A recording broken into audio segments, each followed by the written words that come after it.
mẹ́ta sallallahu alayhi wa sallam lẹ́yìn sàlátù wọn ní ká fi ara balẹ̀. Àwọn ọmọ kí wà wá lókù tí wọ́n fẹ́ ṣàdúrà fún. Àwọn bàbá wá ní ó wu àwọn káwọn dìde kẹ́ẹ̀fì rí àwọn ni.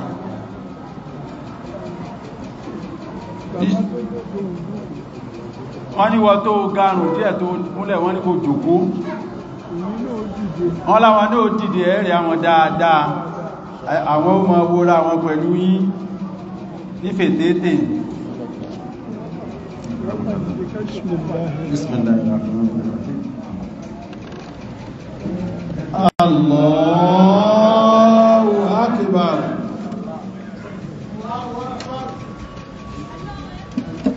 Bàbá wa ní kí ẹ̀yin àzánsà wọ́n ní ẹ̀jùkú.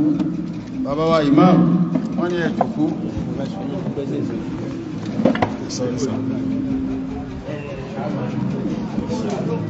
Wọ́n láwọn nìkan làwọn fẹ́ káwọn mọ́ máa rí.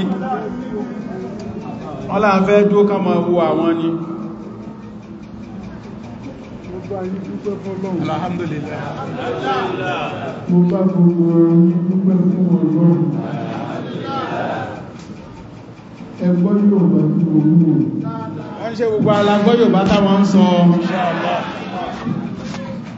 Ìgbé ní Ọlọ́run. Wọ́n ní Ọlọ́run téyàn bá sí téyàn ṣe tó ní kéyàn ṣe tí ó húnyàn ọ̀hun Ọlọ́run. Ìtumọ̀ rẹ̀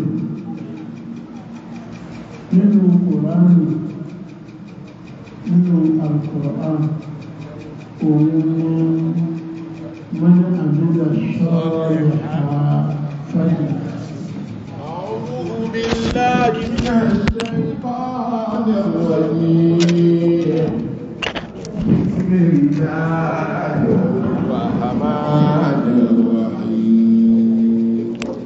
Man 'amila salihan falinafsihi wa man asaa fa'alayha wa ma rabbuka bidhallamin lil 'abid. Tí èèyàn bá ṣe wọ́n bá ṣe dáadáa Ọlọ́run ó bí ọ̀rọ̀ lọ́wọ́ òòrùn ṣe dáadáa ìgbẹ́ nìkan orí ara rẹ̀ ló ṣe. Wọ́n ní téèyàn bá ṣe Ọlọ́run ó béèrè lọ́wọ́ rẹ̀, àmọ́ gbogbo tọ́lọ́run bá ṣe kò sẹ́rú tí ó bí. Bí o bá sì ṣe àbúrú má lérò wípé Ọlọ́run wà ojúkú òbẹ̀ yóò gbẹ̀sìn ọbẹ̀ ẹlẹ́sìn ní tó bá kùn lọ́wọ́.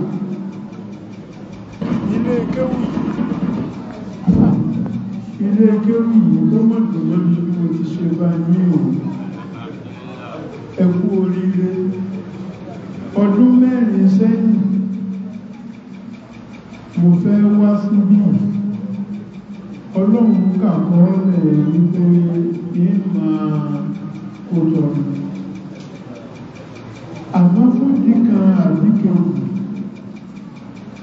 Ọlọ́run ò gbọ́ wípé àwọ̀ ní lẹ́yìn tí tó ṣe pé kìí ṣe pé mímọ̀ ṣe wa apláàni a sì tún gbéra kúrò lájàṣẹ́ ká tó rí níṣẹ́ wípé gbogbo àwọn jàmọ́ ti túká kálọ́wà àtìgbà náà ní tí ń bẹ Ọlọ́run wípé Ọlọ́run kó mú mi wá kí n fi mọ́ bí tí ṣàkété wà. Bó ti wu Ọlọ́run ní máa tó ọ̀rọ̀ ìdá fàálù lè máa yòrí kọ́ lè rọ́nà àyàmà yẹ̀ṣà. Adúpẹ́ mo rí ní ẹ̀yìn náà rí ní. Èmi tí ń bá ní sọ̀rọ̀ yìí, ẹ̀ẹ̀mà ní, èmi náà mọ̀ yìí.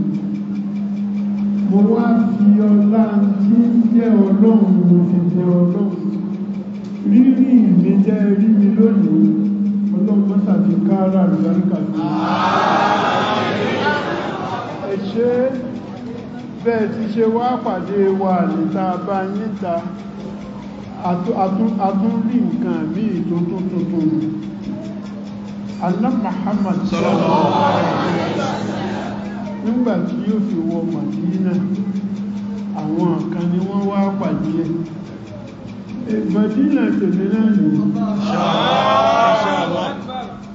àtọkùnrin àtobìnrin gbogbo nínú àlùbáríkà yóò fi máa bọ̀. Mo wá tún rí nǹkan tó dùn mọ́ ní àwọn àfáà ní ẹmọ̀ dúró dáadáa ẹ ṣé ẹkú àṣojú sẹ́yìn ọlọ́wọ́ sẹ́yìn lẹ́sìn ẹ ṣèrántí wípé mo ní ọlọ́run ní ọlọ́run nǹkan ń ṣe ẹnìkan ò lè san yín lẹ́sìn àbọ́lọ́ ọlọ́run náà yóò san yín lẹ́sìn ẹni tí ń dá fún yín yóò tún máa dá fún ẹni tí èkù díẹ̀ káàtó ọlọ́run ó gbòòrò wájú nígbàlá àmọ́ òfin gbogbo èèyàn ọmọ ní o àdúrà mi fún yín gẹ́gẹ́ bí àwọn bàbá tí máa ṣe òun náà ní barakallahu fikum barakallahu fikum wa barakallahu fina jami'an بجاه سيدنا محمد صلى الله عليه وسلم ẹ̀ṣẹ́ púpọ̀ àwọn àfáà ní wọ́n yọ̀dá yìí ẹ̀dàkùn mo ní àwọn ọ̀rọ̀ pàtàkì tí mo fẹ́ bá wọn sọ léyìí tó ṣe pé yóò mú níta àtòrí ẹ̀wà ní yóò mú ìlú ẹ̀bà àti fẹ́ kí a fọwọ́sowọ́pọ̀ ká sọ́ra wa ní odidi ìgbálẹ̀ ká má ṣe ra wa ní ìgbálẹ̀ lọ́kàn ní tó mú mi wá nínú iṣẹ́ gan bí gbogbo wa lápá ọkọ̀ táa di òṣùṣù ọwọ̀ ipa ní òye káwà àwọn nǹkan tí ń ṣẹlẹ̀ a ti wọ́ oríṣiríṣi ọ̀rọ̀ àmọ́ ẹlọ́ mọ̀ wípé wájú lọ̀pẹ́ ìdí rẹ̀ sí ìlàlà àmá ìlàlà àmá ìlàlà àmá ẹ̀ṣẹ́ mo dúpẹ́ fún ní o ẹ̀ṣẹ́ mọ́nìkún fún àwọn alfáàtàhà alhamdulillah rabbil alamin arrahmanir rahim àti àwọn bàbá púpọ̀ ọlọ́gbé nísìn wọ́n ní gbogbo ẹ̀yin ọmọ ilé kéwú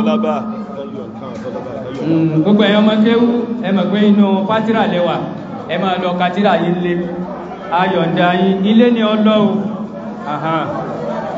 bọ́ bá kàkò sí gísù lọ́la o alharakatu tadillu ala al-gis ọba ti ṣe haraka gan ọjà dèlé lọ kátírà rẹ̀ àsìkò sí wà fún ọba yìí àti yọ̀ǹda yìí insha Allah ẹ bàlé dáadáa o ọlọ́wọ́ sàlékọ́ alùbáríkà ta gbà ń bíbà yìí insha Allah kò ní dánù ká tó délé ẹ bàlé dáadáa o insha Allah ta'ala